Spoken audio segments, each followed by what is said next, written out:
자, 안녕하십니까. 이번 주 4주차 항공장비 여러분이 배워볼 항공 계기 계통에 대해서 배워보도록 하겠습니다. 잘 따라오시기 바라겠습니다. 자, 지난주까지는 속도 계기에 대해서 배웠고요. 이번 주는 또 이어서 온도 계기에 대해서 종류와 작동 원리에 대해서 배워보고요. 또 마찬가지 다시 한번 설명드리지만 여러분들 작동 원리와 적용되는 이론을 스스로 설명할 수 있는 수준이 되었으면 합니다. 그래야 여러분들 잘 기억을 해두고요.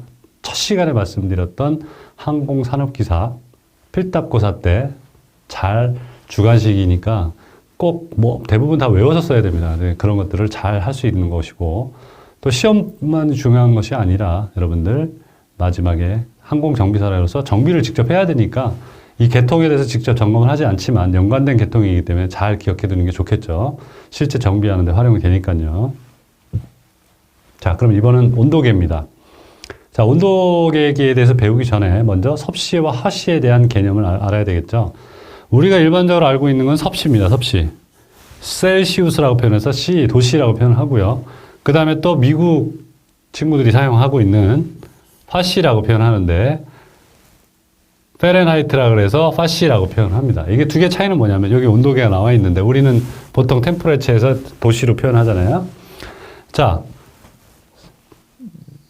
섭씨에 대한 기준점은 어느 점이 0도, 끓는 점이 100도로 해서 등분을 100도분한 겁니다. 이렇게 보시면 되고 이렇게 이해하시면 되고요. 그 다음에 화씨는 어느 점을 32도 F로가 되겠죠. 그 다음에 끓는 점은 212도 해서 같은 기준점이 되고요. 그래서 전체적으로 끓는 점은 어느 점부터 끓는 점까지 기준을 180등분을 한 겁니다. 그럼 결국에는 비율로 계산한다 치면 도시와 F에 대한 화씨에 대한 비율로 계산하면 화씨는 마이너스 31을 해야지 0도씨가 되겠죠. 그래서 기준이 똑같이 100대 180으로 100대 180으로 이렇게 계산식이 나옵니다. 그래서 이게 이런 식으로 환산이 되겠죠. 그래서 F는 5분의 9 C 플러스 32 요 관계식이 되겠습니다. 자, 그래서 여러분들 또 관계식이 하나 나왔네요. 그렇게 어렵지 않은 관계식입니다. 그래서 섭씨에서 화씨로, 화씨에서 섭씨로 환산하는 이 계산식 꼭 기억해 두시기 바라겠습니다. 그럼 전에 한번 시험을 냈던 걸로 기억하는데 이 수식 기억해 주시고요. 그래서 온도를 측정하는 방법에는 직접 측정하는 부분을 감지해서 하는 접촉식과 그 다음에 복사열을 감지하거나 아니면 불꽃 색깔을 통해서 온도를 알아내는 간접 측정 방식이 있습니다. 온도계에서는. 그래서 항공에서는 보통 뭘 사용한다? 직접 측정 방법을 사용해서 온도를 측정을 많이 합니다. 기억해 두시기 바라겠습니다.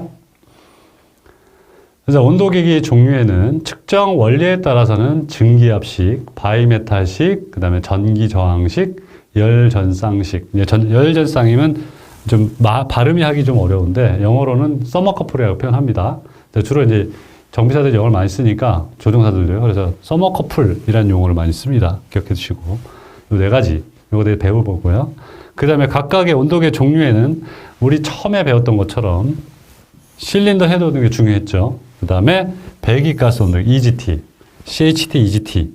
그 다음에 외부 대기 온도계 해서 TAT. 그 다음에 윤활유 온도계, 연료 온도계 등, 그 다음에 흡입 공기 온도계, 압축기 입구 온도계 등 여러 가지가 있는데 중요한 거 순서대로 지내는 거예요. 그래서 이런 것들 꼭 기억해 두시기 바라겠습니다. 그럼 각각에 대해서 한번 측정 방식에 따른 분류. 그래서 첫 번째 증기압식 한번 배워보도록 하겠습니다. 액체는 열을 받으면 어떻게 되죠? 점점 끓다가 기체로 증발해서 기체가 되겠죠. 이때 이를 이용해서 밀폐된 용기에 증발성이 강한 액체를 넣어놓으면 계속 끓이면 어떻게 돼요? 증기압이 생기겠죠? 이 증기압을 측정해서 증기압과 일정한 함수 관계를 가진 경우에는 그 물체의 온도를 구할 수 있습니다. 예를 들어서 막 이렇게 흘러가면 안 되겠죠. 일정한 비율로서 올라간다 그러면 요거를 이용해서 온도를 측정할 수 있는 그런 계기가 되겠죠. 이때 주로 사용하는 증발성한 액체가 뭐다? 염화메틸이다. 염화메틸은 쉽게 말하면 여러분들 살충제 많이 쓰는 겁니다. 이게 사용되면서 전달부인 모세관과 증기압을 측정해서 기계적인 변이로 변화시키는 장치로서 뭐를 사용한다?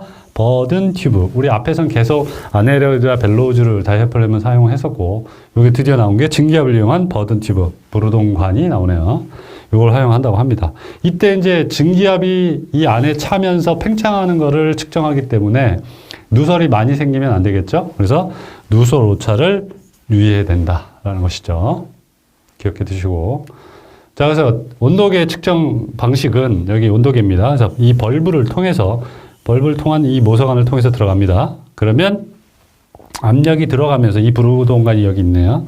그럼 이쪽을 통해서 들어갑니다. 그럼 압력이 들어가면 어떻게 돼요? 팽창하면서 이 부르동관이 팽창하면서 약간 변이가 일어나겠죠. 그럼 이렇게 벌어지는 변이가 생기면 얘가 당겨지겠죠. 당겨지면 여기 기준축에서 이쪽으로 가지만 그럼 반대편 얘는 이쪽으로 당겨지는 현상이, 움직이는 현상이 되겠고, 여기에 톱니가 물려 있으면서 뒤쪽에 톱니가 물려 있으면서 이쪽으로 회전하겠죠. 그러면 이 바늘 뒤쪽에 있는 기어가 이렇게 기어가 맞물리면서 요게 왼쪽으로 회전했으니까 반대로 회전을 하겠죠. 그러면 여기에 바늘이 연결되면서 이쪽으로 회전하는, 압력이 증가됐으니까 이쪽으로 오른쪽으로 회전하겠죠. 이런 식으로 되는 게 기계식 증기압식 온도계가 되겠습니다. 뭐 어렵지 않죠? 그래서 그 다음에 바이메탈식, 이건 항공기에서 많이 사용합니다. 바이메탈이라는 것은 온도의 변화에 따라서 현저하게 구부러지는 성질의 금속들 있잖아요. 그것들을 이용해서 온도 변화의 검출이라든가 온도 조정 등의 목적으로 사용됩니다. 그래서 열 팽창하는 정도가 다른 두 개의 금속을 나선형이나, 뒤에 이제 나옵니다. 나선형이나 아니면 두 개 붙여서 소용되는 바이메탈을 한 끝을 고정해서 사용합니다. 그 다음에 다른 끝에는 지침을 고정시킨 온도계로서 전기 입력 없이 작동하도록. 그래서 순수하게 온도 변화에서 팽창하는 그 성질을 이용해서 측정을 하는 그런 방식입니다. 그래서 보시면 여기에 사용되는 재료들은 니켈과 철의 합금이 팽창이 큰 쪽에서 많이 사용되고, 팽창이 적은 쪽에는 니켈과 철, 그 다음에 제가 잘못 착각했네요. 그 다음에 큰 쪽에는 구리와 아연, 아니면 니켈, 망간, 철의 합금, 그 다음에 니켈, 몰리브덴, 철의 합금, 그 다음에 망간, 니켈, 구리 합금 등이 여러 가지 등이 여기에서 많이 사용되고 있습니다. 자, 가장 간단한 바이메탈은 저온의 경우에는 수평이 되어 있다가 고온의 경우에 니켈, 철 합금 쪽으로 이렇게 싹 구부러지는 그런 형태가 되겠죠. 그럼 구부러지는 정도에 따라서 기계적으로 연결해서 바늘이 움직이는, 눈금이 움직이는 그런 형태가 되겠습니다. 이 온도계는 주로 항공기 외부 온도계는 OAT, 아웃사이드, 측정하는 것으로서 지시 범위는 마이너스 60도에서 50도까지, 위쪽엔 좀 많이 많지 않고요. 50도까지만 측정하는 그런 계기가 되겠습니다. 자, 여기 나오는 것이 바이메탈, 항공기에서 많이 쓰는 이제 실제 계기 모양입니다. 자, 하나는 요 안쪽으로 해서 길게 연결돼서 고정시켜 놓고요. 그 다음에 바늘과 연결시켜 놨고요. 그 다음에 하나는 끝쪽으로 고정시켜서 이렇게 회전한 나선형으로 바이메탈을 연결해 놨습니다. 그래서 열이 팽창하면 얘는 그대로 있겠죠. 그럼 얘를 열에 의해서 팽창이 되거나 수축되면 얘가 당겨지거나 밀어지겠죠. 그럼 얘가 움직이면서 수축되면 얘를 가운데 있는 막대기를 회전시킵니다. 그럼 회전시키면 얘가 이쪽으로 움직이는 그런 형태가 바이메탈식이 되겠습니다. 어려운 거 없죠? 자, 그 다음에 전기 저항식입니다. 대부분의 금속은 온도가 증가하면 뭐가 올라간다? 저항이 증가됩니다. 그죠? 금속은. 그래서 금속 선으로 저항체를 만든 다음에 그 저항체에 정해진 전압으로 전류를 흘러보내주면 저항체에 흐르는 전류는 온도에 영향을 받아서 온도와 반비례함으로 변화된다. 그죠? 저항이 증가되니까, 온도 올라가면 저항이 증가되니까. 그래서 반비례하는 그 특징을 이용해서 눈금이 온도 단위로 변화하는 전류계 형태의 지시계로서 저항체의 전류량을 측정하면 그 저항체의 온도를 측정할 수 있는 그런 방식을 이용하게 되겠습니다. 저항체의 구비 조건은, 자, 앞에서 설명드렸듯이 온도와 저항의 관계가 직선적인 관계가 됩니다. 그러니까 이렇게 직선으로 해야지, 만약에 온도가 올라갔는데, 온도계 올라갔는데 저항이 같이 안 올라가면 이렇게 올라갔다. 그러면 약간 변형이, 일정 범위 내에서는 일정하겠지만 어느 온도 범위 내에서 올라가 버리면 이게 계기로서 사용하는 기준이 안 맞겠죠. 그래서 일정하게 직선적이어야 되겠고, 그 다음에 또 온도의 변화 이외에 다른 조건에서는 변하지 말아야 된다는 거죠. 그것도 중요하죠. 왜냐하면 온도에 따라서 변해야지 압력과 밀도에 대해서 따라 변한다. 그러면 이것도 영향을 미칠 수 있기 때문에 고도 올라가면 압력하고 밀도 많이 변하잖아요. 그죠? 그래서 영향을 미칠 수 있기 때문에 그거는 안 된다. 그 다음에 전기 저항에 따른 계수 변화가 커지면 좋죠. 왜냐하면 조금만 올라가도 전기 저항이 탁 변하면 쉽게 변하면서 변이가 차이가 많이 나니까 그걸 이용해서 계기상에 표현할 수 있는 게 좋다라는 것이죠. 그래서 이 세 가지 조건 기억해 두시면 좋고요. 자, 이 조건을 만족하는 재료로는 뭐다? 좀 비싸지만 백금, 니켈, 망간, 합금 등이 있습니다. 코발트도 있고요. 이 중에서 가장 많이 쓰는 게 니켈이 싸기 때문에 많이 사용을 하고 있습니다. 여러분들 지금 백금도 많이 사용합니다. 항공기 부품 중에. 중요합니다. 왜냐하면 점화 플러그에도 백금을 많이 사용하고 있습니다. 왜냐하면 영구적이고 지속성이 좋기 때문에. 니켈이 가격이 저렴하기 때문에 여기서는 니켈을 많이 사용한다. 근데 전기 저항식은 또한 반대로 서미스터라는 걸 사용을 하는데, 서미스터는 뭐냐면 오히려 온도가 증가하면 저항이 감소하는 그런 형태가 되겠습니다. 그 감소하는 솔리드 스테이트 반도체입니다. 그래서 이거를 이용해서 온도 보상용으로 많이 사용을 하고요. 온도 및 화재 참지 계통에서 응용되기도 합니다. 그래서 여기 사용되는 온도계는 보통 외부 기온 온도를 나타내는 OAT, 그 다음에 기화기의 공기 온도를 나타내는 거, 그 다음에 윤활유 온도, 그 다음에 중요한 CHT 등 실린더 헤드 온도계죠. 이거 측정하는데 많이 사용하고 있다라는 것이죠. 그래서 전기저항식 온도계를 이제 실제 온도계입니다, 여러분들. 좀 복잡하지만 여기 이제 그 AN 커넥터로 해서 이쪽으로 커넥터를 연결시키고요. 패킹 너트는 이제 조이는 부분입니다. 조이는 부분에 이게 전기가 들어가면 저항이 돼서 이쪽 보상 권선이 있고요. 여기 보면 뭐라고 되어 있습니까? 음모 절연체가 되어 있죠. 절연체가 다른 쪽으로 전기가 흐르지 않도록 만들어주고요. 이 몸체에서.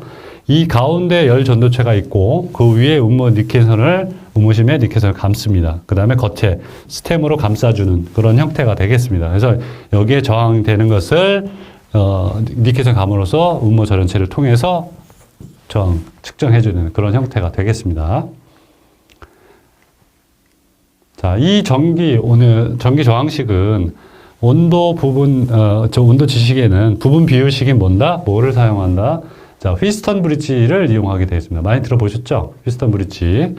자, 온도 변화에 대한 저항값의 증감으로 인해서 브릿지 회로의 불평형을 감지해서 전류로 지침을 움직이게 되겠습니다. 그래서 즉 전원 전압에 영향을 받지 않고 흐르는 전류 크기도 관계없기 때문에 이걸 많이 사용한다라는 것이죠.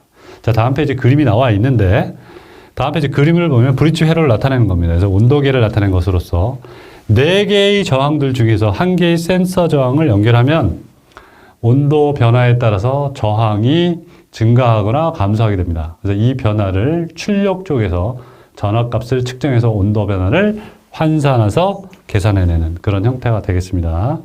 자, 요게 지금 보시는 휘스턴 브릿지 형식이 되겠습니다. 그래서 물리적 값, 온도나 압력이나 무게 등을 구하는 브릿지 회로가 되겠죠. 이게 대표적인 브릿지 회로입니다. 뭐 어려운 거 없으니까 이걸 한번 보시면 되겠고요.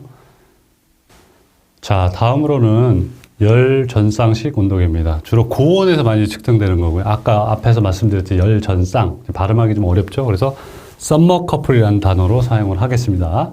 자, 이 특징은 뭐냐면 2개의 다른 물질로 된 금속선에 양 끝을 연결해서 접합점에 온도가 차이가 생기게 되면 이 금속선에 어떤 거 발생하냐? 기전력이 발생합니다. 이제 기전력이 발생하면 전류가 흐르게 되겠죠? 높은 데서 낮은 데로. 그때 이때 전류를 열전류라고 표현을 합니다. 금속선의 조합을 이 2개의 조합을 열전쌍, 쌍이라고 해서 서머커플 이렇게 표현합니다. 그리고 열전류를 생기게 하는 이 기전력을 열기전력 이렇게 표현하기도 하고요. 그래서 전기 저항 온도계는 직류 12V, 24V 외부 전원을 사용하기도 하고 보통 열전생 온도계는 외부 전원 없이 그냥 온도 변화에서 열기전력이 생깁니다. 그래서 이게 하는 장치인 열전쌍을 이용하는 것이다 라고 보시면 되겠습니다. 그래서 열기전력은 두 금속의 종류와 접합점의 온도 차이에서 정해집니다. 그래서 선의 굵기라든가 접합점 이외의 온도 분포에는 영향을 받지 않습니다. 그래서 단지 접합점의 온도 차이를 생각하시면 되겠고, 그래서 결국 두 금속의 종류와 한쪽의 접합점의 온도가 일정할 때에는 열 기전력은 다른 한쪽의 온도에 의해서만 정해진다라는 것이죠. 자, 다음에 보는 것이 이 열전쌍의 서머커플의 대표적인 온도계입니다. 자, 두 금속이 이렇게 있고요. 이쪽도 고온이고 이쪽도 온도가 있지만 고온과 저온을 나타냅니다. 그러면 두 개의 온도차가 생기겠죠? 그럼 온도차에 의해서 이렇게 열기전력이 회전하는 열기전력이 발생하게 됩니다. 이 열기전력에 의해서 온도를 측정해내는 그런 방식이 되겠습니다. 어려운 거 없죠?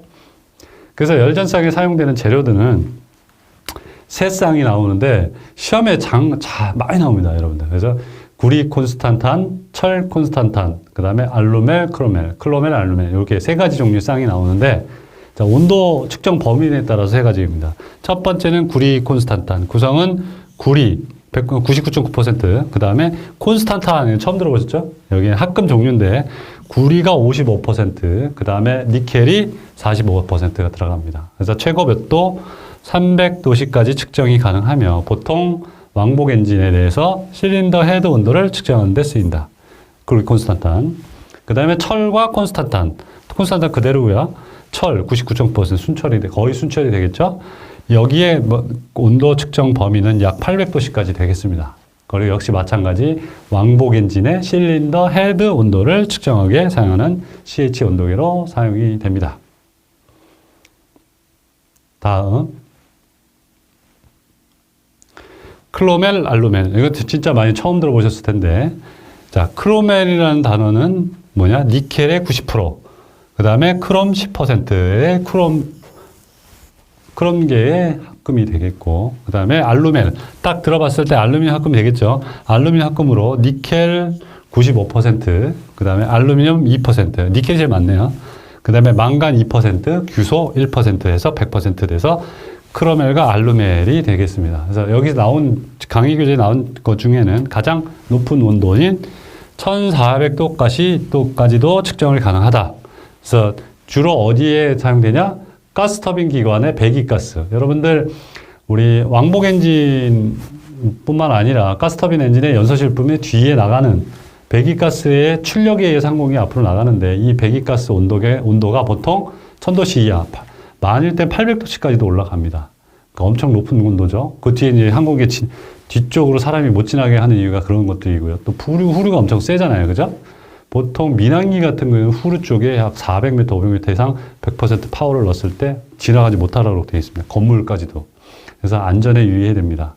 과거에 몇 년 전에도 이 뒤쪽이 아니라 앞쪽으로 엔진 시동을 걸었는데 정비사가 잘못해서 조종사와 수신호를 잘못하는 바람에 조종사가 지나가다가 그 안에 정비사가 빨려 들어가는 그런 아주 불행한 사고가 있었던 적이 있습니다.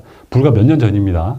그러니까 자, 여러분들 항공기 앞뒤에 특히 엔진이 가동됐을 때 앞뒤는 주의해서 움직여라. 꼭 기억해 두시고요. 자, 열전산식, 그러니까 서머커플 온도계의 모양입니다. 자, 보면 여기에 이제 열전쌍이 여기 있고요. 여기 연결된 보상 저항까지 같이 있어서 온도계를 측정해내요. 보통 여기 100 다 써주면 불편하니까 다 읽기 힘드니까 곱하기 100을 표현해서 이건 100단이다라는 걸 기억해둬라 라는 것이고, 여기에 보면 이제 적색과 노란색으로 연결해서 각각 두 개의 서머커플을 해서 이렇게 이어두면 여기에 앞쪽으로 두 개의 차이, 열기전력을 이용해서 디스플레이 되는 그런 형태가 되겠습니다. 자, 이렇게 해서 온도계기 말씀드렸고요. 그 다음에 다른 오일 온도계를 보도록 하겠습니다. 자, 오일 온도를 측정하기 위해서는 앞에서 우리 배운 네 가지 배웠으니까 이제 전기저항식 온도계나 아니면 팽창식을 사용합니다. 팽창식은 증기압식이었죠? 이런 것들을 많이 사용합니다. 보통 온도 팽창식 온도계의 경우에는 최적과 버든관이었죠? 변이량을 측정하지만 뭘 많이 쓴다? 전기저항식을 많이 쓴다라는 것이죠. 자, 전기저항식 온도계는 오일이 기관으로 들어가는 부분에 배관에 장착해서 저항봉의 온도에 따른 저항값에 의해 전류로서 오일 온도를 측정하게 됩니다. 그러니까 오일 부분에 배관 들어가잖아요. 그쪽으로 저항봉의 온도를 측정해서 저항값이 바뀌잖아요. 그러면 그거에 따라서 온도를 측정해내는 그런 형태가 되겠습니다. 그 다음에 이제 실린더 헤드 온도계가 되겠습니다. 실린더 헤드 온도계는 왕복 기관이 적정한 온도에서 작동하는지를 감지할 목적으로 사용됩니다. 우리 실린더가 어떻게 됩니까? 자, 이런 모양이 되겠고, 밑에서 크랭크 축에 의해서 커넥팅 로드에서 피스톤이 이렇게 연결됩니다. 그러면 이 피스톤이 위아래로 왕복 운동을 하면서 여기 안에서 압축된 공기와 연료가 들어와서 연소가 되는 그런 형태가 되겠고요. 이쪽이 실린더 헤드 쪽이 됩니다. 보통 자동차 엔진 보면 여기 뚜껑 덮개가 있는데 헤드라고 표현하죠. 이 안쪽에 연소가 이런 연료와 공기가 혼합된 공기가 들어오면서 이게 올라가면서 압축되면서 흡입 압축 폭발력이 위아래로 회전을 하면서 일어나는 겁니다. 그래서 이 안쪽에 연소가 일어나기 때문에 이 안쪽의 온도가 실린더 헤드 온도계가 되는 겁니다. 그래서 그 왕복 엔진에서 가장 중요한 부분인 실린더 헤드 쪽의 온도가 정확하게 나오는지, 그 다음에 기준치 이상으로 올라가는지를 측정해내는 그런 형태가 되겠습니다. 자, 뭐 실린더가 또 뭐 6기통, 뭐 4기통 이렇게 표현하는데 이게 하나만 있는 게 아니라 4기통이면 4개, 6기통이면 6개, 뭐 페라리 엔진 같은 경우는 12개도 있는 경우도 있고요. 항공기도 마찬가지지만 보통 6기통을 많이 사용합니다. 다수의 실린더 중에서 가장 온도가 높은 한 개만, 여러 개가 있지만 한 개의 실린더 헤드의 온도를 측정하는 장치입니다. 하나만 합니다. 다 할 필요는 없잖아요. 그 다음에 주로 열 전상식, 서머커플 온도계 중 0기전력인 철 콘스탄탄 열 전상이 많이 사용되고 있습니다. 아까 800도까지였죠? 그 다음에 점화 플러그 와셔에 장착해서 이쪽에 점화 플러그를 이쪽으로 장착하거나 아니면 이쪽으로 장착하는 경우도 있습니다. 그래서 이쪽에 와셔를 해서 온도에 따른 전류의 크기가 연결해서 두 개의 전선을 통해서 지시기에 전달하는 그런 형태가 되죠. 이 안쪽에 온도가 높으니까 그렇게 측정해내는 방식이 있죠. 이쪽이 되겠죠, 옆보다는. 그죠? 그 다음에 배기가스 온도계. 왕복 엔진에서 앞에서 설명드린 CHD, 실린더 헤드 온도계가 중요하다고 했죠. 그러면 가스터빈 엔진에서 중요한 게 또 EGT입니다. Exhausted Gas Turbine Temperature, 가스 템퍼러처에서 배기가스 온도입니다. 그래서 가스터빈 기관의 경우에 연료가 가스가 연소된 다음에 온도는 기관의 성능 및 상태를 감시해서 아주 중요하다. 그래서 온도계가 많이 사용됩니다. 그래서 기관 형식에 따라서는 터빈 입구를 측정하는 온도가 있고, 그 다음에 출구에서 측정하는 방법 두 가지가 있습니다. 그래서 입구에서 측정하는 방식은 TIT, 그 다음에 뒤쪽에서 측정하는 방식은 EGT가 되겠습니다. TIT는 뭐냐면 우리 가스터빈 엔진은 이런 형태가 되겠죠. 그래서 인테이크, 압축기, 연소실, 터빈, 배기구 이렇게 됩니다. 그래서 인테이크 되고 여기는 압축기, 그 다음에 여기 컨버션 연소실, 그 다음에 터빈. 이 터빈의 입구 쪽과 출구 쪽, 배기구 쪽의 온도를 측정하는 겁니다. 그래서 TIT는 뭐냐? 터빈 인렛, 입구 쪽의 템퍼레처를 측정하는 거 방식으로서 이 연소된 가스가 터빈으로 유입되는 장소의 온도를 측정하는 겁니다. 그 다음에 이 터빈이 돌리고 나서 뒤로 빠지는 EGT 방식은 연소가스가 가스터빈 기관에서 배출된 장소의 온도, 즉 배기가스의 온도를 이용해서 기관 상태를 파악하면서 진단하는 이런 EGT 온도 계기가 되겠습니다. 그러니까 왕복 엔진은 CHD, 그 다음에 가스터빈 엔진은 EGT가 중요하다는 것이죠.